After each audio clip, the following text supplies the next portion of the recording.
Milieu comme Fatick, qui est un peu enclavé, qui est un peu dans l'interland, si nous parvenons à développer un projet aquacole en rapport avec le PDRS, qui dans son volet développement des infrastructures agricoles, disons rurales, et la sous-composante développement des infrastructures aquacoles, je dois dire que c'est une révolution silencieuse qui est en train de mener son bout de chemin.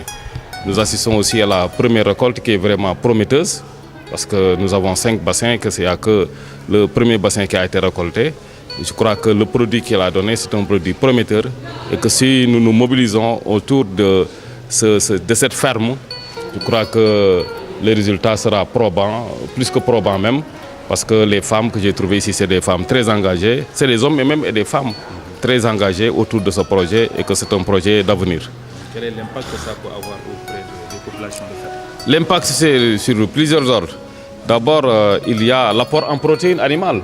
Vous savez, quand on veut consommer du poisson à Fatick, c'est difficile. Donc, nous allons d'abord, ça va renforcer l'accès aux produits halieutiques. Cela est extrêmement important donc, sur le plan de la santé.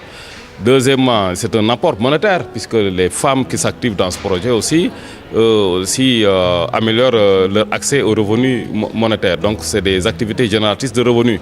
Ça permet donc aux femmes de renforcer leur autonomisation et de lutter aussi contre le sous-emploi. Cela est extrêmement important. Mais aussi, c'est une initiative communautaire. Ça renforce un peu le sentiment de la communauté, la lutte contre la pauvreté, la mobilisation autour des projets de développement. Je crois qu'il y a un aspect communautaire extrêmement important.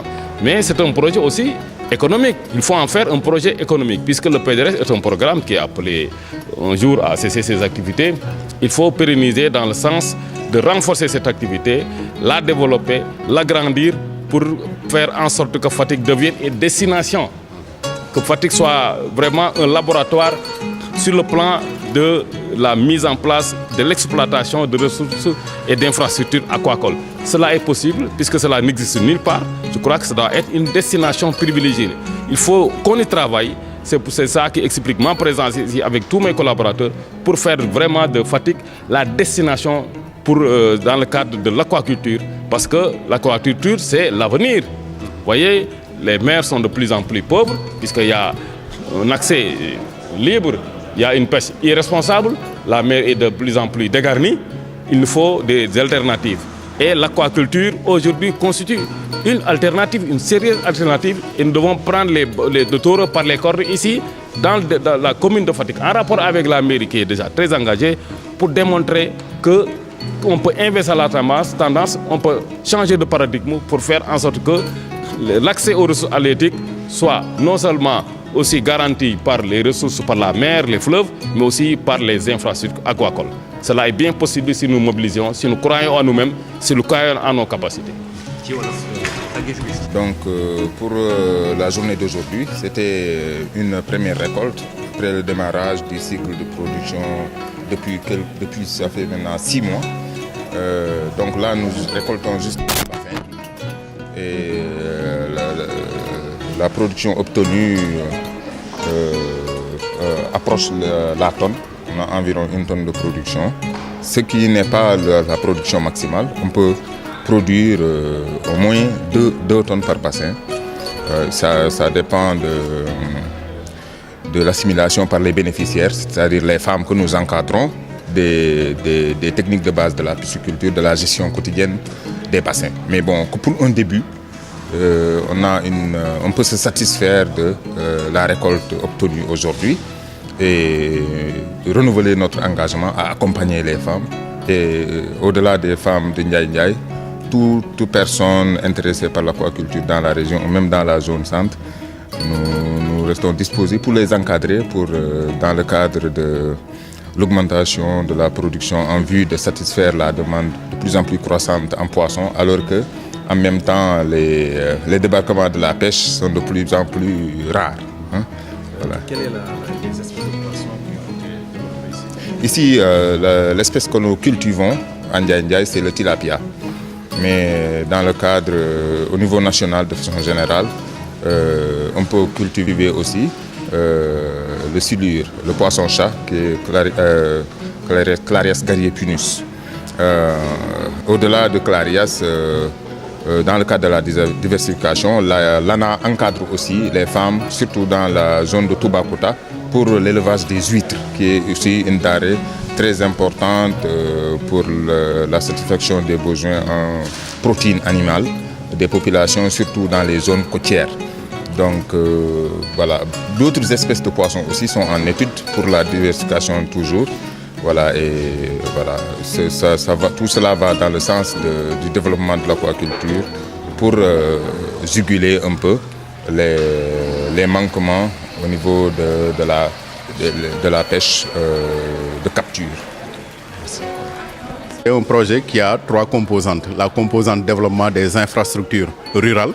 Et là, vous comprenez qu'il y a tout ce qui est infrastructure agricole, infrastructure pastorale, mais aussi infrastructure aquacole. Maintenant, la deuxième composante, c'est la promotion des chaînes de valeur végétales, animales, donc forestières et aquacoles. Et la composante gestion du projet. Maintenant, le projet a une antenne régionale au niveau de Fatick. Et cette antenne vraiment travaille en étroite collaboration avec les services étatiques, comme la DRDR, l'ANCAR, les eaux et forêts, l'ANA, donc l'élevage, mais aussi le SECNSA et aussi la météo. Et véritablement, par rapport à cette journée, l'objectif, c'était de procéder à la première opération de récolte des bassins. Donc des bassins qui ont été ensemencés, comme l'a dit le chef d'antenne de l'ANA, depuis le mois d'octobre. Aujourd'hui, on est à 7 mois, donc le premier bassin est arrivé à terme. Et en termes de récolte, donc ce qu'on a sorti, c'est à peu près 700 kg pour le premier bassin.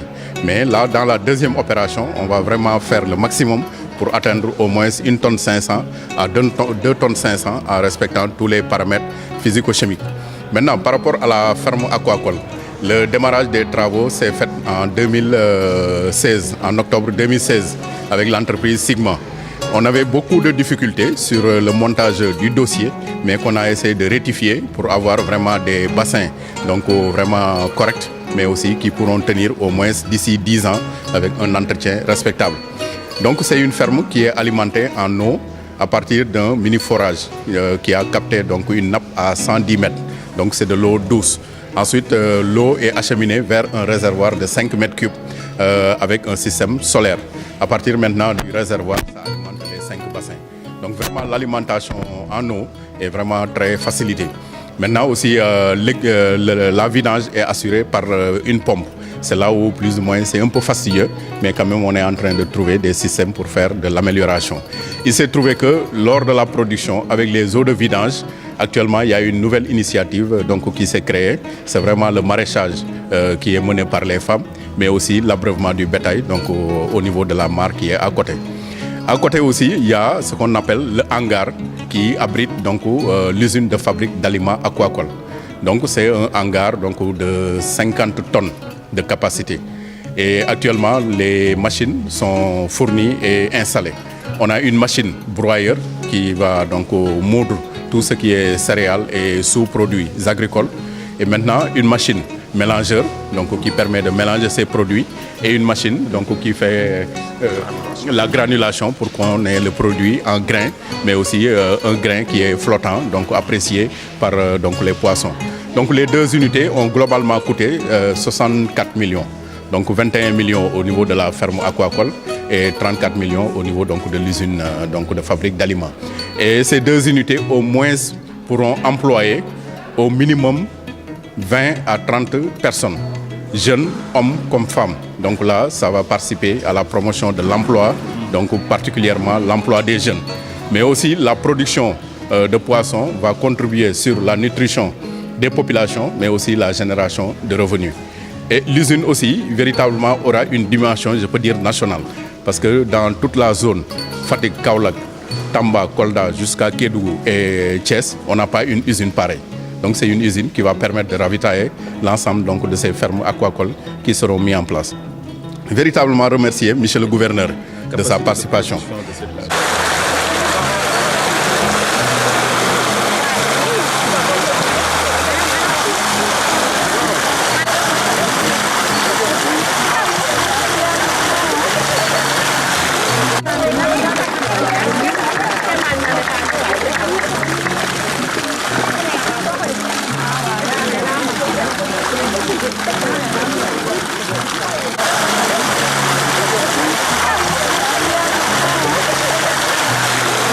Hãy subscribe cho kênh Ghiền Mì Gõ để không bỏ lỡ những video hấp dẫn.